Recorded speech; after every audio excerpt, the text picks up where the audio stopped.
स्वागत है एक बार फिर अपने यूट्यूब चैनल पे। मैं आप लोगों के सामने एक नई कहानी लेकर प्रस्तुत हुआ हूँ। आप लोगों से निवेदन है कि कहानी पसंद आए तो प्लीज़ चैनल को सब्सक्राइब करिए, शेयर करिए। मैं आपको एक ऐसे गर्लफ्रेंड की कहानी सुनाने जा रहा हूँ जिसने अपने ही बॉयफ्रेंड को जहर दिया जूस में और 11 दिनों तक पानी के लिए तड़पाया। चलिए बिना देरी किए कहानी को शुरू करते हैं और आप लोगों को बताते हैं। एक प्रेमिका थी। 14 अक्टूबर 2022 का दिन दोपहर का समय था। 22 वर्ष की एक प्रेमिका ने अपने प्रेमी को फ़ोन मिलाया, बताया कि घर पर आज कोई नहीं है, दोनों के लिए मिलने का अच्छा और सुनहरा मौका है। मेरी खुशी तो इतनी बढ़ गई थी कि मिलने के लिए बॉयफ्रेंड बेताब हो गया था और प्रेमी खुश हो गया, तुरंत निकला। कुछ ही देर में वो प्रेमिका के घर पहुंच जाता है। प्रेमिका ने दरवाज़ा खोला, इधर उधर देखा तो प्रेमी घर के अंदर वह बुला लेती है। अंदर पहुंचते ही प्रेमिका ने उसे पीने के लिए एक गिलास जूस दिया।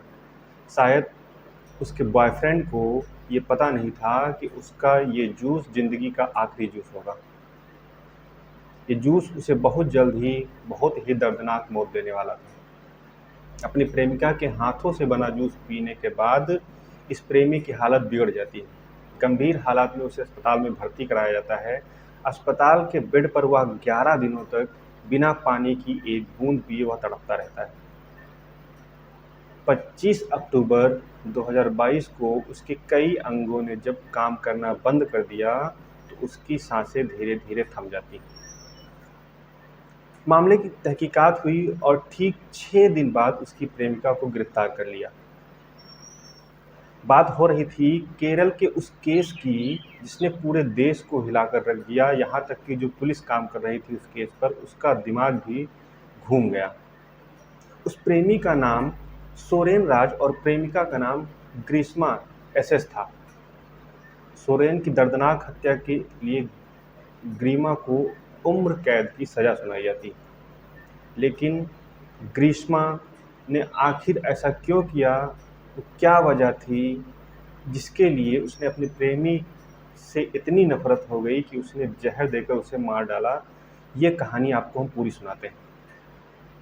कहानी की शुरुआत केरल की रहने वाली ग्रीष्मा ने तमिलनाडु के कन्याकुमारी जिले के एक प्राइवेट कॉलेज में साहित्य की पढ़ाई की थी। वही तिरुवनंतपुरम जिले के परसल्ला इलाके का रहने वाला सोरेन राज भी उसी कॉलेज में बीएससी रेडियोलॉजी का फाइनल ईयर का छात्र था। कॉलेज में ही दोनों की मुलाकात होती है और धीरे धीरे दोस्ती होती है। दोस्ती जब धीरे धीरे प्यार में बदल जाती है तो ग्रीष्मा और सोरेन के बीच 1 साल के ज़्यादा समय तक प्रेम संबंध चलते रहे। लेकिन जब बाद में चीज़ें धीरे धीरे बिगड़ जाती हैं तो परिवार में केवल जो परिवार में लोग रहते थे उसके विरुद्ध हो जाते हैं। केरल के ही रहने वाले दूसरे व्यक्ति के साथ ग्रीष्मा की शादी तय कर दी जाती है। ग्रीष्मा को भी परिवार का फैसला पसंद आया और उसने सोरेन के साथ रिश्ता खत्म करने का निश्चय कर लिया। हालांकि सोरेन किसी भी हाल में ग्रीष्मा का साथ छोड़ने के लिए तैयार नहीं था। ऐसी स्थिति में ग्रीष्मा ने एक बहुत ही खतरनाक प्लान बनाया। उसने तय किया कि अपनी नई जिंदगी की शुरुआत करने के लिए सोरेन को रास्ते से हटाना बहुत जरूरी हो गया था।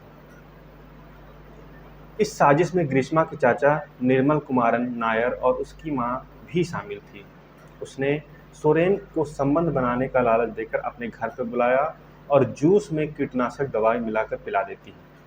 हालांकि सोरेन को कुछ शक हुआ तो ग्रीष्मा के मना करने के बावजूद मोबाइल निकालकर इस पर पूरे घटना का वीडियो बना लिया। सोरेन की मौत के बाद पुलिस ने ग्रीष्मा को आईपीसी की धारा 302 हत्या करने के मामले में, 364 हत्या करने के इरादे से अपहरण करना और 328 यानी जीवन को खतरे में डालने के इरादे से जहर देना और 203 झूठी जानकारी देकर न्याय में बाधा डालने के तहत मुकदमा दर्ज कर लेती है। कोर्ट में मामले की सुनवाई हुई तो एक बात निकलकर ये सामने आई कि जूस पीने के बाद जिस समय सोरेन की हालत खराब हुई तो ग्रीष्मा ने उसकी परवाह न करते हुए जहर की बोतल छिपाने की कोशिश की थी। मामले में सबसे पहले अहम सबूत यह साबित हुआ जो सोरेन ने अपनी मौत से ठीक पहले ग्रीष्मा से जूस लेते समय बनाया था। कहानी एक नया मोड़ लेती है और अपना पक्ष रखते हुए ग्रीष्मा ने अपनी शैक्षणिक उपलब्धियों, पहले कोई आपराधिक इतिहास न होने और अपने माता पिता की इकलौती बेटी होने का हवाला देते हुए सजा में नरमी बरतने की मांग बोली। इस पर अदालत ने जवाब दिया कि ग्रीष्मा ने न केवल अपने प्रेमी का विश्वास तोड़ा, बल्कि अपने अपराध को छिपाने का चालाकी भरा प्रयास भी किया, जो आगे चल के असफल रहा। कोर्ट ने यह बात भी साबित हुई कि ग्रीष्मा एक ही वक्त पर सोरेन और अपने मंगेतर दोनों के संपर्क में थी। ग्रीष्मा ने सोरेन का शारीरिक शोषण का आरोप लगाया, लेकिन कोर्ट ने यह आरोप झूठा निकल गया। आखिरकार कोर्ट ने सोरेन की हत्या के मामले में ग्रीष्मा को दोषी करार दिया और अदालत ने उसके किए गए अपराध के लिए बहुत ही गंभीर सजा सुनाई। और अदालत ने कहा कि यह अपराध माफ़ करने योग्य नहीं है, इसलिए 22 जनवरी 2025 को ग्रीष्मा को कोर्ट ने उम्र कैद की सज़ा दे दी और ग्रीष्मा इस समय उम्र कैद की सज़ा जेल में काट रही है।